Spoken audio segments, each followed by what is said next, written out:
इस वीडियो में मैं आप लोगों का रिस्क प्रोफाइल के हिसाब से एक बेस्ट मल्टी कैप फंड चुनूंगा जो आपके हिसाब से आपके रिस्क प्रोफाइल के हिसाब से अच्छा बैठेगा। तो चलिए वीडियो को शुरू करते हैं। देखिए मेरे पास यहाँ पे सभी जो फ्रंटलाइन मल्टी कैप फंड्स है जो आज के दिन में लिस्टेड है, ऑलमोस्ट जो अच्छा फंड हाउस है जिसका ट्रैक रिकॉर्ड भी अच्छा है, वो सबका मैं यहाँ पे लिस्ट किया हूँ। Kotak multi cap, Mahindra multi cap, Nippon multi cap, quant active fund, SBI multi cap, axis multi cap, HDFC and ICICI का मल्टी कैप फंड।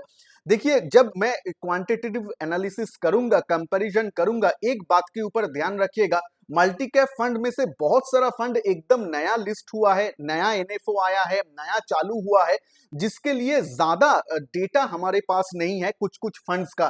तो उसके लिए भी मैं आप लोगों को ये वीडियो में बोल दूंगा कि क्या करना चाहिए, ठीक है। तो चलिए पहले तो देखिए 3 मंथ का रिटर्न मैं यहाँ पे लिखा हूं। मैं जानता हूं म्यूचुअल फंड में 3 मंथ 6 महीने का रिटर्न इतना शॉर्ट टर्म में नहीं देखना होता है, लेकिन कुछ कुछ फंड्स 1-2 महीना हुआ है लॉन्च हुआ है, तो उसमें तो हमें देखना ही है ना, एक क्वालिटेटिव एक क्वांटिटेटिव धारणा लेने के लिए। सिर्फ ये नॉर्मल सिचुएशन नहीं है, इसीलिए देखिए 3 मंथ में अगर देखेंगे उसमें क्वांट एक्टिव फंड का जो सबसे ज्यादा रिटर्न है वो मैं आपको ग्रीन में लिया, और जो सबसे कम रिटर्न दिया है एक्सिस मल्टी कैप का वो मैं रेड में लिखा हूं -1.68। लेकिन ये एक बात आप ध्यान में रखिएगा, ये जो माइनस रिटर्न है ये इसको आप फंड का बुरी तरीके से परफॉर्म किया इसको मत देखिए, क्योंकि एक्सिस और एसबीआई दोनों ही फंड नया लॉन्च हुआ है और उसमें लगभग लगभग 50-60% आज के दिन में भी 50-60% कैश में बैठे हैं। देखिए एसबीआई का ही मैं उदाहरण दे रहा हूं। ये लोग देखिए जो लास्ट मार्च का जो पोर्टफोलियो रिलीज हुआ है वहां पे देखिए 52% कैश में बैठा है। तो मार्केट जब ऊपर जाएगा तो ये बुरी तरीके से परफॉर्म करेगा, जब मार्केट नीचे जाएगा तब शायद ये थोड़ा सा स्टेबिलिटी दे। लेकिन पूरा एलोकेशन ये लोग अभी भी नहीं किया है axis and SBI multi cap, इस बारे में ध्यान रखिएगा। अब आ जाते हैं कि कौन सा फंड अच्छा किया है। आप देख सकते हैं क्वांट, लेकिन निप्पॉन इंडिया ने भी +5.3% रिटर्न जनरेट किया, जो भी ये सब मल्टी कैप में बहुत अच्छा माना जाएगा। तो 3 मंथ में तो निप्पॉन एंड क्वांट अच्छा एक ही साथ परफॉर्म किया है। 6 महीने में देखिए 6 महीने में क्वांट 9% रिटर्न जनरेट करके दिया है, और ये यहाँ पे जो ब्लैंक दिख रहा है यानी ये सब फंड का 6 महीने का जो डेटा ही मौजूद नहीं है। देखिए डेटा मौजूद नहीं है तो आप कंपेयर किसके हिसाब से करेंगे, तो ये बात को समझिए, ये लिमिटेशन को समझिए। लेकिन मैं आप लोगों को बताऊंगा कि एसबीआई, एक्सिस, ये सभी को आपका रिस्क प्रोफाइल के अनुसार क्या करना है। ये फाइनल रिमार्क्स मैं यहाँ पे आप लोगों को दूंगा, वीडियो के अंदर अंदर मिडिल में भी बोलूंगा कि क्या कंक्लूजन हो रहा है, तो वीडियो को पूरा देखिएगा। तो चलिए अब आ जाते हैं 6 महीने में हो गया। अब आ जाते हैं, देखिए 6 महीने में सबसे कम रिटर्न दिया है कोटक मल्टी कैप ने, जो माइनस में रिटर्न जनरेट करके दिया है। अब देखते हैं 1 ईयर रिटर्न, जो मेरे हिसाब से ठीक ठाक रिटर्न बैठता है, लेकिन बहुत सारा फंड का हिस्ट्री नहीं है। 42% क्वांट ने रिटर्न जनरेट करके दिया है। क्यों क्वांट ने 42% रिटर्न जनरेट कर दिया है, इसके बारे में थोड़ा सा हमें जानकारी लेना पड़ेगा। क्यों, देखिए क्वांट का अगर पोर्टफोलियो आप देखेंगे और क्वांट का लॉन्ग टर्म का हिस्ट्री भी देखेंगे, 7 ईयर्स में वो 20% से भी ज्यादा सीएजीआर रिटर्न निकाल के दे रहा है, जहां पे बीएसई 500 जो इंडेक्स है वो उसका 12.9% रिटर्न जनरेट कर रहा है। यहां पे एक बोल दूं, मल्टी कैप फंड का जो बेंचमार्क होता है वो 50% लार्ज कैप, 25% आपका मिड कैप और 25% स्मॉल कैप लेके जो एसएनपी या निफ्टी का एक इंडेक्स है उसको ये ट्रैक किया जाता है। ज्यादातर मल्टी कैप फंड का बेंचमार्क यही होता है। लेकिन मैं यहाँ पे आप एक धारणा ले सकते हैं निफ्टी अगर बीएसई 500 से भी आप कंपेयर करेंगे तो। अच्छा, अब आ जाते हैं कि ये देखिए एक साल में 42% रिटर्न जनरेट करने के पीछे कारण क्या है। पोर्टफोलियो देखिएगा, पोर्टफोलियो में ये लोग अनऑर्थोडॉक्स स्ट्रेटेजी लिया है कि कोई भी फंड का टॉप होल्डिंग में फर्स्ट एकदम टॉप होल्डिंग 9% एसेट आप वेदांता कहां पे देखेंगे। Vedanta is a pure metal and mining company जो वोलाटाइल भी है। मेटल स्टॉक एक एक दिन आपका 3-4% भी बढ़ता भी है, और नीचे गिरने के टाइम भी कभी कभी वोलाटिलिटी के चलते 3% 5% नेगेटिव भी रहता है। आप कोई भी म्यूचुअल फंड में 95% म्यूचुअल फंड में टॉप होल्डिंग वेदांता नहीं देखेंगे। यहां पे देखिए वेदांता है, state bank of India top 3 में है, आईटीसी तो बहुत सारा फंड में है, लेकिन ये Larsen and Toubro, Adani ports, Linde India top 5 top 6 holding में, Linde India one of the good MNC company chemical sector का, ये सब है।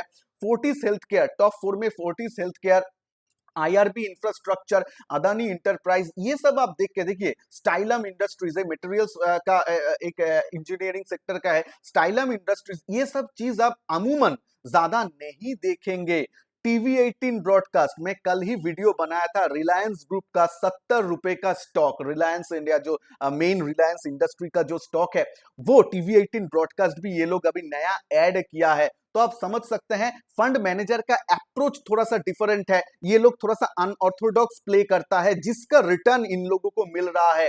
क्यों हो रहा है वो भी देख लीजिए। फंड मैनेजमेंट 2020 से चेंज हुआ है, 2019 में भी न्यू फंड मैनेजर आया, 2020 में भी आया। फंड, ये जो क्वांट एक्टिव फंड है, ये कब लॉन्च हुआ आप जानते हैं? ये 2001 में, 2001 में ये लॉन्च हुआ, लेकिन ये क्वांट एक्टिव फंड जो है, लेकिन 2001 से आप तो 5-6 साल पीछे चले जाइए, तब क्वांट एक्टिव के फंड के बारे में ज्यादा कुछ बात नहीं होता है। क्यों होता था मैं बोलूंगा, लेकिन देखिए उसके बाद फंड मैनेजर आया, वहां पे चेंज आया, थोड़ा सा स्ट्रेटेजिकली भी चेंज हुआ। यहाँ पे देखिए वो लोग VLTR फ्रेमवर्क अभी ये यूज कर रहा है। ये क्या है? ये प्रोप्राइटरी उन लोगों का एक स्टॉक सिलेक्शन का एक जरिया है, जहां पे VLTR मतलब वैल्यूएशन, लिक्विडिटी, रिस्क एपेटाइट, ये सब देख के ये VLTR फ्रेमवर्क, ये सब करके वो लोग अपने लिए स्टॉक को चुनता है और उसको ही वो लोग फंड मैनेजर इंप्लीमेंट ज्यादातर करते हैं। तो फंड मैनेजर का इफिशियंसी भी है और एज अ फंड हाउस भी वो लोग नया कुछ ला रहे हैं जो मार्केट को अच्छा लग रहा है, या फिर जो दर्शा रहा है कि फंड का परफॉर्मेंस में वो रिफ्लेक्ट हो रहा है। तो आप क्वांट एक्टिव में फंड मैनेजर और आपका जो फंड हाउस का एज अ होल जो मतलब स्ट्रेटेजी रहा, वो कहीं ना कहीं काम कर रहा है, ये दर्शा रहा है। ये थोड़ा सा बोलने का जरूरत था, क्योंकि क्वांट एक्टिव फंड देख रहा है कि रिटर्न के मामले में तो ये बहुत ही आउट परफॉर्म कर रहा है। लेकिन इसका एक्सपेंस रेशियो देख लेते हैं, और यहाँ पे देखिए एक साल में आईसीआईसीआई मल्टीकैप ने कंपैरेटिवली कम रिटर्न निकाल के दिया है। आप बोल सकते हैं महिंद्रा लाइफ भी ठीक ठाक रिटर्न दिया है, निपॉन भी ठीक ठाक दिया है। निपॉन का एक्सपेंस रेशियो ज्यादा मुझे लगा, क्योंकि ये एक्सपेंस रेशियो अगर कम होता तो ये 37.8 ना हो के 38% से भी ज्यादा होता, तो ये बात थोड़ा सा अलग लगा मुझे। लेकिन क्वांट में देखिए एक्सपेंस रेशियो भी ठीक ठाक है। अब मत समझिए कि मैं क्वांट की तरफ ही जाऊंगा, फाइनल रिमार्क्स पूरा डिफरेंट हो सकता है आपके रिस्क प्रोफाइल के हिसाब से। फंड अच्छा है इसका मतलब ये नहीं है जो भी आप रिस्क प्रोफाइल है कोई भी फंड उठा लीजिएगा, इसीलिए वेट कीजिएगा। वीडियो को अगर अच्छा लग रहा है प्लीज लाइक करते जाइएगा, और चैनल में नए हैं तो सब्सक्राइब कर दीजिएगा चैनल को। अब देखिए मतलब आप अगर देखेंगे एक्सपेंस रेशियो आईसीआईसीआई प्रूडेंशियल के भी हायर साइड में है, 0.3%, 0.5, 1% से नीचे ठीक ठाक होता है, ठीक है। कोटक का भी अच्छा आपका एक्सपेंस रेशियो है। एसेट साइज में इसको भी ग्रीन करना पड़ेगा, क्योंकि ये भी बहुत अच्छा आपको क्वांट का जो आप एसेट साइज देखिएगा एकदम कम है। कम का मतलब ऐसा नहीं है कि कम है इसीलिए ही अच्छा है, ऐसा नहीं है। देखिए महिंद्रा का भी कम है, तो ये मतलब कम होता है तो एक चीज होता है कि फंड मैनेजर बहुत जल्दी कोई स्टॉक से इन एंड आउट कर सकता है।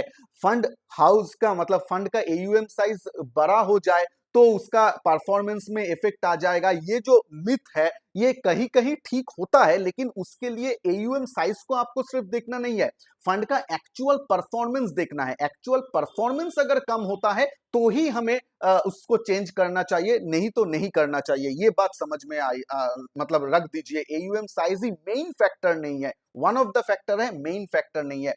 11,000 करोड़ देखिए निपॉन का है, लेकिन निपॉन देखिए ये सबसे अच्छा रिटर्न दे रहा है, लगभग सेम रिटर्न दे रहा है ना, 38%, 11,000 करोड़ होने के बावजूद भी। तो इसीलिए मैं बोला एयूएम साइज मैटर करता है, ज्यादा मैटर नहीं करता है, ये ध्यान में रखिएगा। अब आ जाते हैं कि मतलब ये देख के हमें अभी क्या लग रहा है, कौन सा फंड हमें चूज करना चाहिए, जो मेन क्वेश्चन है। उसके लिए आपको यहाँ पे थोड़ा सा आना है, थोड़ा सा आके आपको देखना है कि क्वांट के बारे में तो मैं बताया, क्वांट का अनऑर्थोडॉक्स जो प्ले है वो भी मैं आप लोगों को बताया। थोड़ा सा एक्सिस मल्टी कैप को भी देख लेते हैं, क्योंकि बहुत लोगों का एक्सिस में इन्वेस्टमेंट है। इवन मेरा मॉडल पोर्टफोलियो में भी एक्सिस को रखा गया है। देखिए यहाँ पे 40% ये लोग भी कैश में है, जो आपको कंपैरिजन करने में कहीं ना कहीं प्रॉब्लम होगा। एसबीआई का भी वो है, अगर कैश में बैठा है तो मैं पोर्टफोलियो को कैसे देखूंगा? पोर्टफोलियो तो आपको मतलब दिखेगा नहीं ठीक से, उसका परफॉर्मेंस दिखेगा नहीं ठीक से, ठीक है। और क्वांट का एक बात मुझे जो अलग सा लगा वो है, देखिए टॉप में इंफोसिस, एचडीएफसी बैंक, जो आपको अमूमन रिलायंस, ये सब नहीं है, ये सब नहीं है, जो इसको एक अनऑर्थोडॉक्स एक एडवांटेज दे रहा है। तो अभी अगर मेरे हिसाब से अगर आपको चूज करना है, तो मैं एक बात के लिए बोल रहा हूं, अगर आप इस बात को अभी ध्यान में रखिए, कंक्लूजन की तरफ जा रहा हूं, अगर आप सुपर एग्रेसिव या फिर एग्रेसिव इन्वेस्टर है, सुपर एग्रेसिव या फिर एग्रेसिव इन्वेस्टर है, तो आप क्वांट के साथ जरूर जाइए, जा सकते हैं। एग्रेसिव क्यों मैं बोला?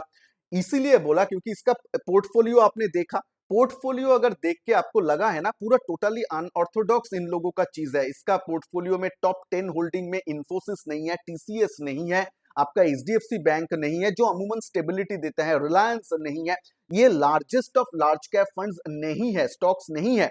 तो इसीलिए अगर आप एग्रेसिव है, अगर आप वोलाटिलिटी को सहन कर सकते हैं, तो आप जरूर क्वांट फंड के साथ जा सकते हैं। उसके पहले मैं एक बार आप लोगों को क्वांट का जो शार्पे रेशियो और ये सब होता है वो भी दिखा देता हूं। मैं बोल रहा हूं शार्पे सॉर्टिनो रेशियो क्या होता है, मतलब फंड कितना रिस्क लेके आपको, कितना कम रिस्क लेके कितना ज्यादा रिटर्न दे रहा है। शार्पे रेशियो जिस फंड का जितना ज्यादा उतना अच्छा है, यानी फंड कम रिस्क लेके आपको ज्यादा रिटर्न दे रहा है। देखिए यहाँ पे शार्पे रेशियो ये क्वांट का है, क्वांट एक्टिव फंड का शार्पे रेशियो अपने कैटेगरी में नंबर 1 है, 1.21, 1 के ऊपर होना बहुत अच्छा माना जाता है। सॉर्टिनो रेशियो में भी 1.54, यानी बहुत अच्छा हुआ है, बहुत अच्छा फंड रिस्क के हिसाब से, मतलब सिर्फ रिटर्न नहीं दे रहा है, रिस्क एडजस्टेड रिटर्न आप लोगों को दे रहा है। तो अगर आप एग्रेसिव इन्वेस्टर है तो आपके लिए मैं यहाँ पे लिख दिया हूं, एग्रेसिव है तो आप आराम से क्वांट के साथ देख जा सकते हैं। ऑफ कोर्स ये कोई बाई सेल रिकमेंडेशन नहीं है, आप अपना फाइनेंशियल एडवाइजर से एडवाइस लेके ही काम कीजिएगा, लेकिन ये है। अब आ जाते हैं कि मॉडरेट या मीडियम रिस्क वाले हैं कि संजय भाई मैं तो मीडियम रिस्क वाले हूं, तो इतना वोलाटिलिटी अगर हैंडल नहीं होता है तो मुझे क्या करना है? तो मैं एक बात बोलता हूं, अगर आप मॉडरेट है, अगर आप मॉडरेट इन्वेस्टर है, मीडियम रिस्क लेना चाहते हैं, तो मैं एक बात बोलता हूं, देखिए क्वांट के साथ अगर आप जाना चाहते हैं, मतलब ये होता है ना ज्यादा रिटर्न दे रहा है तो खुजली होता है हाथ में, भाई ये भी ले ले।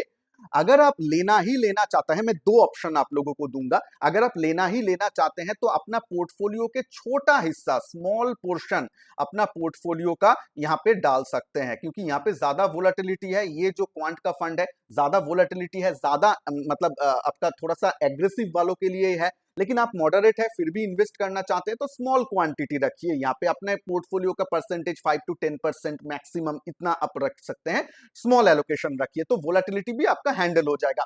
धीरे धीरे जैसे जैसे आपका कॉन्फिडेंस बढ़ेगा उस हिसाब से आप थोड़ा सा ऐड कर सकते हैं, ठीक है। फर्स्ट स्टार्टिंग के लिए मैं बोल रहा हूं, या फिर आप कर सकते हैं, आप मीडियम है तो आप आराम से मैं बोल रहा हूं एसबीआई के साथ भी जा सकते हैं। अभी बोलेंगे क्या है भाई एसबीआई आपने क्यों बोल दिया?